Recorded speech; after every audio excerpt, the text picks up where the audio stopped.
What was the name of the first Oxford house that you were voted into, and where was it at? Oh my goodness, you're bringing back memories. The first house was Oxford House EMAC, and that was the only women's house where I lived at. It was in Beltsville, Maryland. In Oxford. Mount Tabor in Portland, Oregon.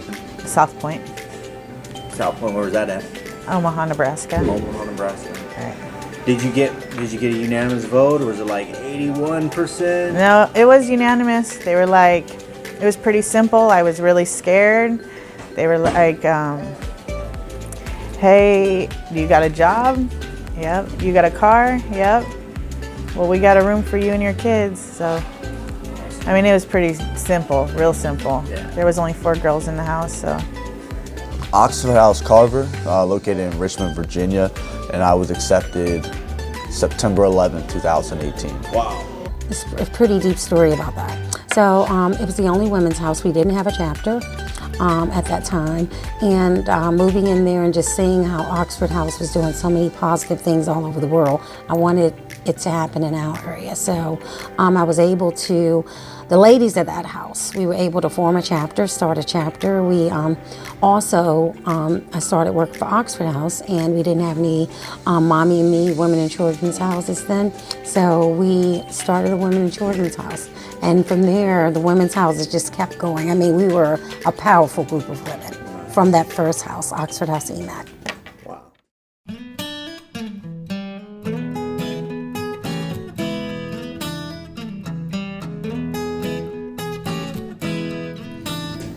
Looking back to that first time where you were contemplating stepping up to a service position, not just a house position, right? Because that's what we do, but that next step. Knowing what you know now, what would you tell yourself trying to make that decision about stepping into service work? What would I tell myself? That it's worth it, that it's amazing. When I first started doing service work, it was for legal reasons. You know, I was trying to get myself out of trouble. Knowing what I know now about service work, I would tell myself, get involved earlier. From the get-go, come in ready and willing to serve, because it'll make a huge impact not only in your own house but in your chapter, your state association meeting. You know, you could impact somebody else's life. You could draw other people in to service just by you stepping up. Man, that is a great question, because I just there's a very small piece of service work. It's just like I heard that was something that we needed to do something and expect nothing in return. It's like, this help. I had got indicted, and somebody told me, Jackie, because I had 70 months for prison time, and they're like, you're gonna go to prison, but if you want to get that lowered in any way, you have to go above and beyond what's expected of you. And I went up to my outreach worker and I was like, whatever you need, you just let me know. And she put me to work, boy. She was like, okay, we got this for you to do, and you could be housing services. And I was like, okay. I think the important thing is staying fresh, being eager to learn, the importance of just making sure that everybody feels that way too when they come in.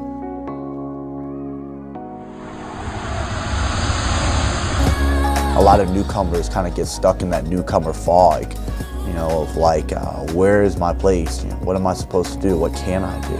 You know, be that individual to step up early. And also, you know, don't be nervous. Don't be nervous. There's gonna be people along the way to guide you and assist you with completing whatever task you set out to complete in Oxford House on the service aspect. You know, there are people who come before you that want to see you involved, want to see you help. Lean on them and don't let your nerves talk you out of serving. I think the first thing I did for service work was update a hotline once a week for the vacancies. Oregon had a vacancy hotline thing, because I didn't know how to help in house meetings or at a chapter level or anything like that. And You know, it gave me a little sense of self-importance. So if I had to tell myself again, it's like, look, take a little bit, chew on that, then because pretty soon I started, man, I'll do this and I'll help out. Then I lost myself, you know. So if I had to tell myself, it's like, take it slow, take it easy, but whatever you take, do a good job. Being more aware of every single person in a house when they come for the new member orientation, so that they get to learn the importance of Oxford House and want to be involved like me. I just feel like if I have it, anybody can get it. And seeing at first I was doing it to get out of trouble, but then I ended up getting 5 years of probation on an indictment, which when I went in front of that judge, he said, you're helping other people get sober, and I don't see the need to put you in prison. He's like, but if I ever see you in front of me again, I'll give you that whole 70 months. So to me, that was almost a God moment. Like, you need to stay on this path. You're helping other people stay sober. This is what he wants you to do. And it's the best thing I ever did. Yeah.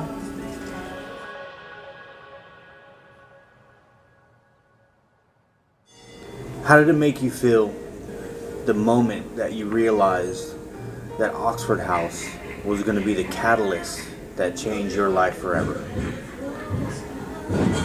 How did I feel? Blessed, humbled. This organization, we're very low-key when you think about it. I mean, we show up here and you see just how big we are. Big. We're big, brother. Grateful. I mean, I'm completely grateful. I never in a million years would have thought I'd be an outreach worker. I can't imagine my life if it wouldn't have happened. That was probably the second night at Oxford, when the second night that I didn't use. It's like, wow. I was blown away. I had never spent 2 days on the streets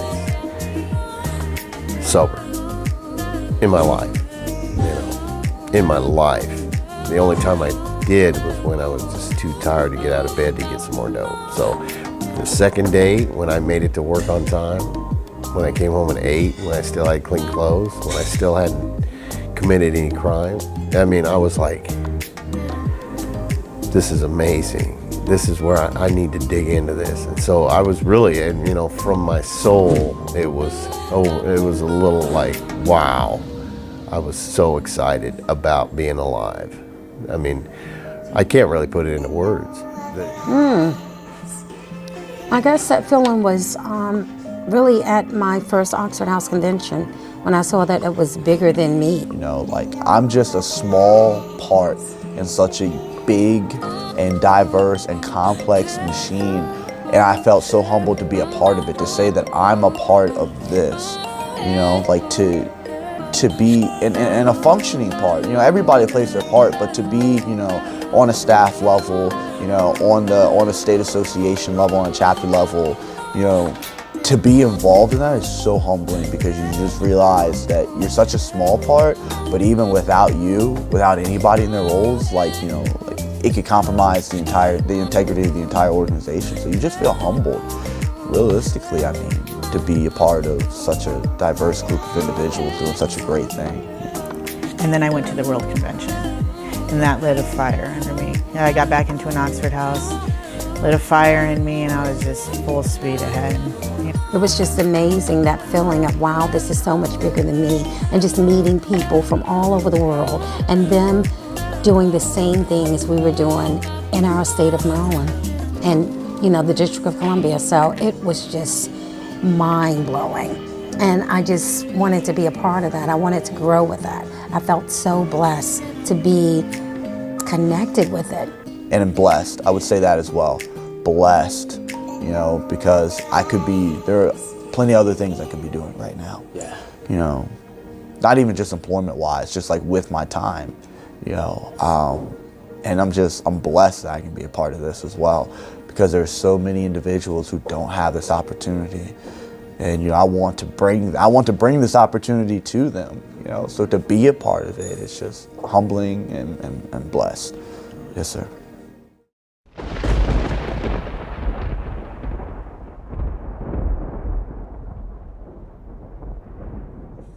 Who do you think is most proud of the progress and the growth that you've made in Oxford House?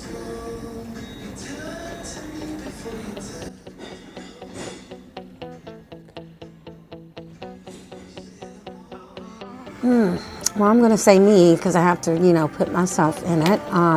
Because sometimes we forget that we need to love ourselves and give ourselves a pat on the back. You asked me about that last night too, so I actually went and thought about it. And of course, immediately popped right off the top of my head, I thought, oh, Mom or Dad. I hadn't seen my mom in 20 years. Or, siblings, any of those. But I think the individual that's most proud about my success in Oxford is Ronald Paul McLaren III, myself. Myself and my kids.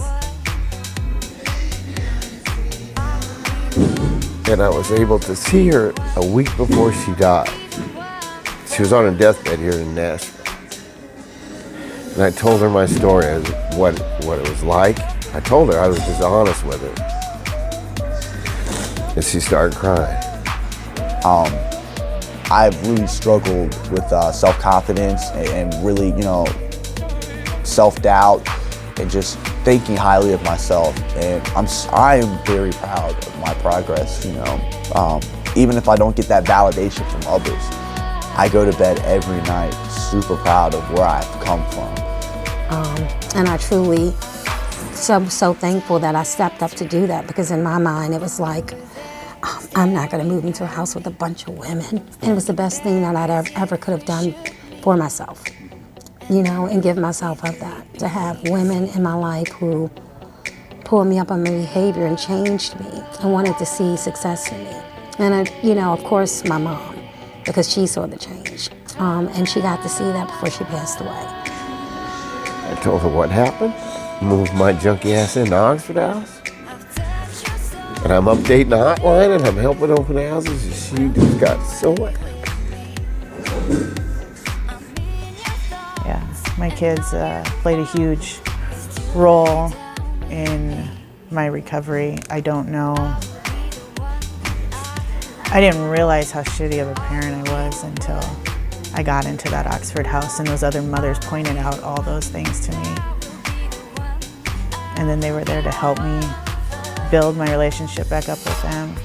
And I can't even imagine, what their lives would be like right now without me. And to be able to continue to serve, being in the military, being a professional firefighter, those were both, service-based careers and occupations, and I'm still doing it.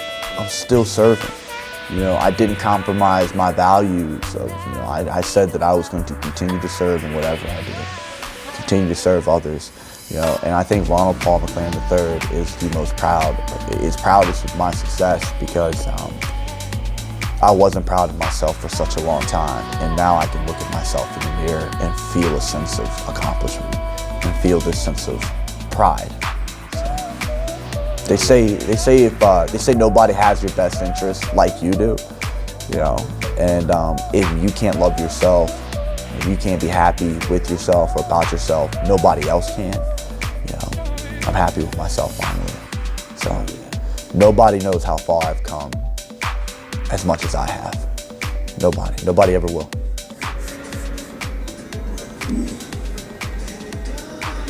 She died a week later. I would say my mom. So it was real major that she got to see how Oxford House saved her daughter's life, and how her daughter was going back, helping people save their lives, and just being a part of giving back to the world and the community in such an awesome way.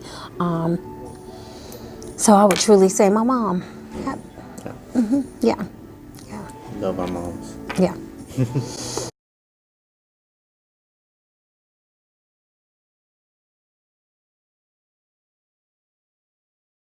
Okay, love. So let's see.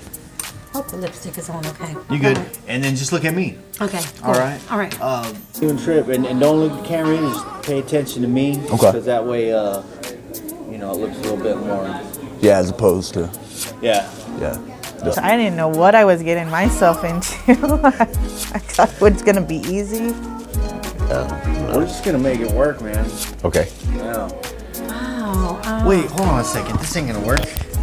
It's more. I can't tell you the last time I gave an interview. No, especially when you don't know what you're doing. He was like, "Be a fucking sea lion."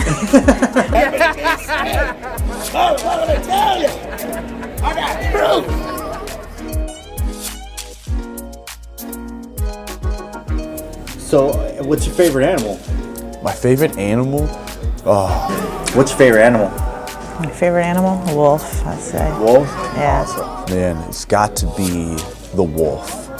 I do. I do enjoy wolves because they're very independent creatures, very, very much so.